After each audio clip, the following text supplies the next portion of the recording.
Welcoming Paul to the Hall of Fame is a lifelong friend who first crossed paths when they were both in high school and now are forever linked here in Springfield, Kevin Garnett. He is the truth, the whole truth, nothing but the truth, Paul Pierce.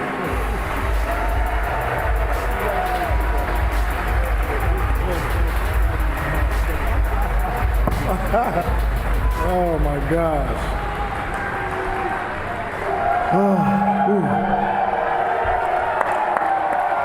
man, thank you. This is an honor. This is true honor, man.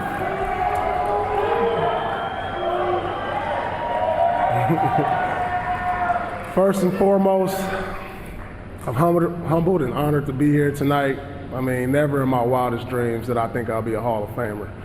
The initial dream as a kid is to make it to the league. I mean, you don't really dream too far, like, I want to be a Hall of Famer. You don't say that as a kid. Now to be enshrined in basketball lore is more than I can ever imagine. Let me just start off and thank you to Hall of Fame and the committee that voted for me. Appreciate that. You guys got it right.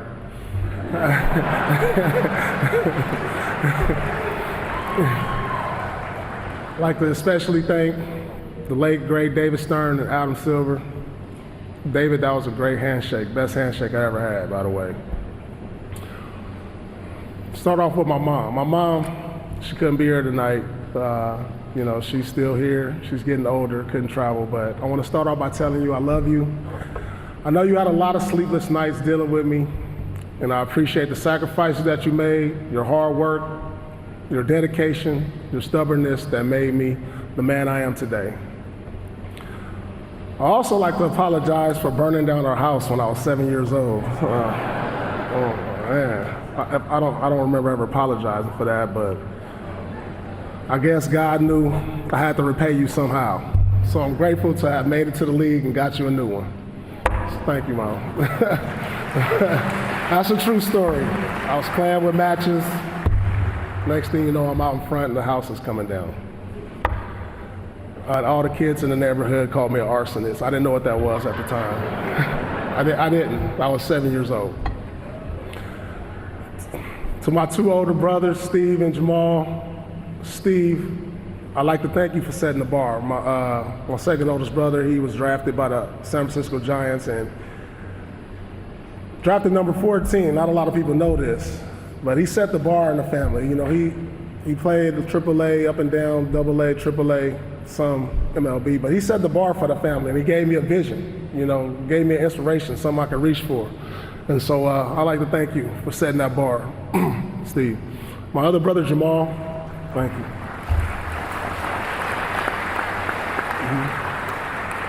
So my oldest brother, Jamal, my brothers we didn't really grow up together. We were like 7 years apart and 9 years apart, so they were out the house. But Jamal, I'd like to thank you, man. I'll never forget the words you always ask me. You always ask me all the time, do you want to be good or do you want to be great? And I said, I want to be great. And I've always maintained that I wanted to be great, and that's what kept me driven and focused throughout my career. So thank you for, those words and installing that into me.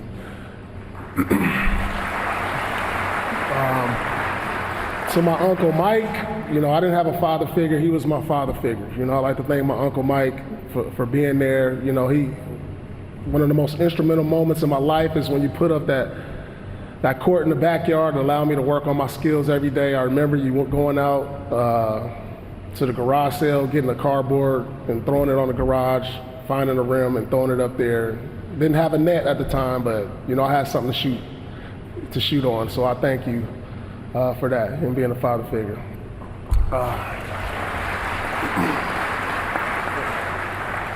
Pat Roy, my high school coach, was in the building. P. Roy, I remember 11th grade, we were playing one-on-one on the side court. You would always beat me young, but then I finally got the best of you. And you told me after that, you was like, you can be in the NBA. And at that point, I never thought about being in the NBA. I just wanted to go to college. You planted the seed.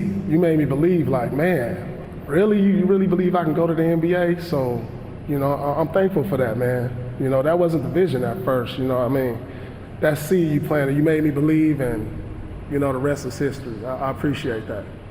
Thank you, Coach. Scott Collins, a local police, Inglewood PD. He's one of the biggest influences in my life, a mentor, a guy who would come to the gym with me at 6 in the morning, open up the gym, my workout partner.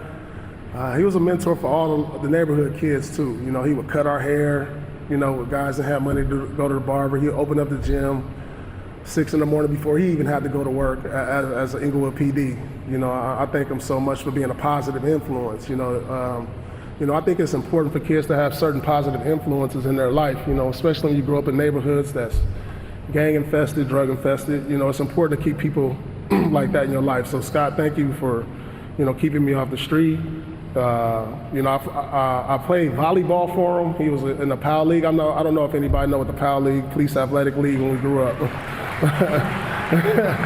He kept me off the streets. We played volleyball, baseball, and it was more than just basketball. Just keeping us busy. So thank you. I'll never forget those Lakers socks you got me. Also, growing up a Laker fan, I remember wearing those socks for a week straight. Thank you. That was inspirational. So, I appreciate that. Jay Crow, my best friend, growing up right here. Another, thank you for being a positive influence, man. Like I said, you're my best friend. We could have strayed into the gang and street life, but we chose a different path. You weren't highly recruited, but I think we really pushed each other. We didn't have trainers like they did today, but we pushed each other. We would wake up 6 in the morning, run the sand dunes, go to the gym 12 at night. We pushed each other to be great. And you wind up from a guy who wasn't really recruited to having a 12-year pro career, overseas. And, we maxed out. We maxed out. We maxed out, man. So Roy Williams, my college coach, thank you for teaching me the game of basketball. I came in as a McDonald's All-American to Kansas. I thought I knew everything. Come to find out I didn't know much. I didn't even know how to, come off a down screen. But when I knew you were the coach for me, I signed with Kansas, and I knew you were the coach for me. When you came to the game, Inglewood versus Compton, packed, rowdy gym. And I looked up, you was the only white guy in the gym. I was like, I'm gonna go hard for him. I'm gonna go hard for him. I knew you was a coach for me. So man, thank you for always being honest with me. Every coach that came in promised me a starting spot. You promised me an education. You said, I don't know if you're gonna start. And that's why I trusted you. So thank you, Coach. Appreciate that. Celtics.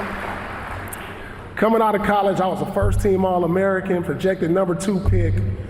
And so I like to thank the Clippers, Vancouver, Grizzlies, Denver Nuggets, Toronto Raptors, Golden State Warriors, Dallas Mavericks, Sacramento Kings, Philadelphia 76ers, and Milwaukee Bucks, the 9 teams that passed on me.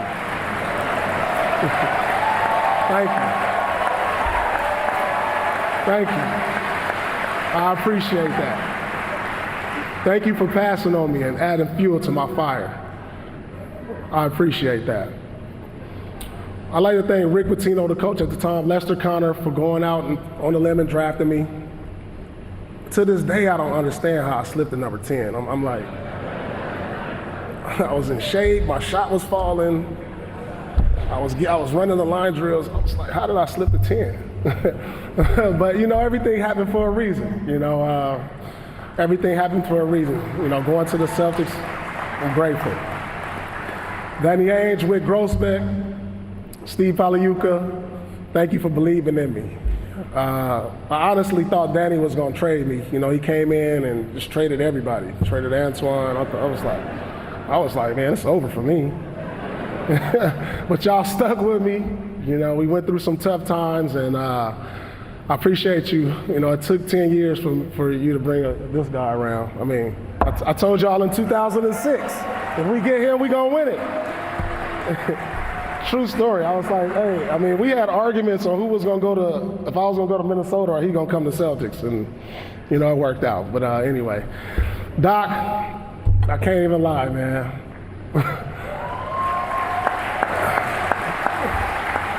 We didn't start off on the best footing. I know you wanted to trade me too. I know you did. I know you did. I mean, I was accustomed to doing things my way, didn't like someone coming in telling me what to do. However, when I started to listen to you and understand your criticism as coaching, that's when I became great. So thank you. Also, this one I knew you as a player's coach. You know, I remember coming in to shoot around one time, hungover, and we had a game that morning, and we was running a play. And you know, the play I was supposed to go through, cut through. And so we run the play, and I go to one knee, and he looked at me, and like, Paul, what you doing? He's like, Paul, come here. I'm like, oh man, you know, I'm kind of covering my breath. I know it's banging. So I kind of stopped short. He was like, Paul, go home and be ready for tonight. Get some rest. And I was like, thanks, coach. And I ran out of there. I'm telling you, I had 30 that night. We won. I was like, players coach.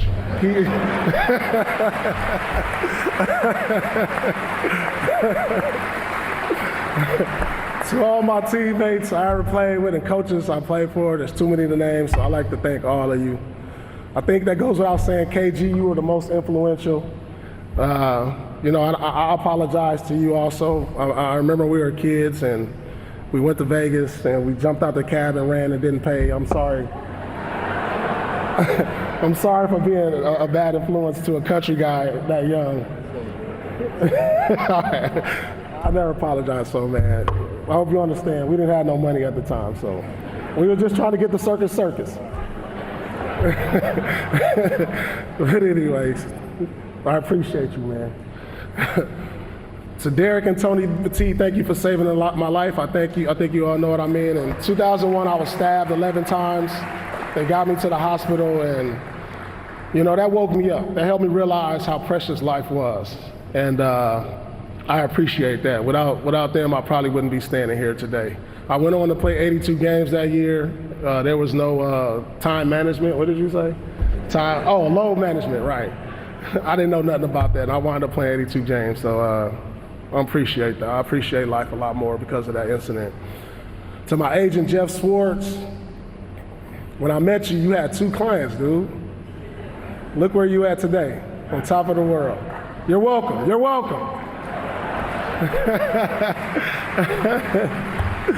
All right. Oh my goodness. And thank you for being on this journey with me.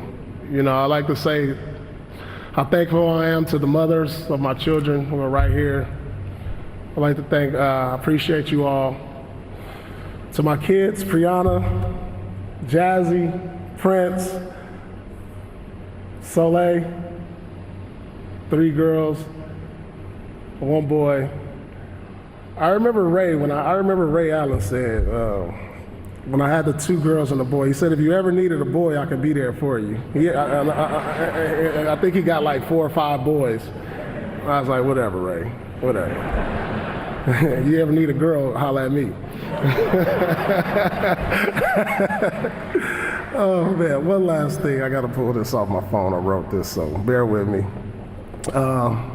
You know, just I guess, you know, my last words are, you know, to my kids, never doubt that you are valuable and powerful and deserving every chance and opportunity in the world to pursue and achieve your dreams.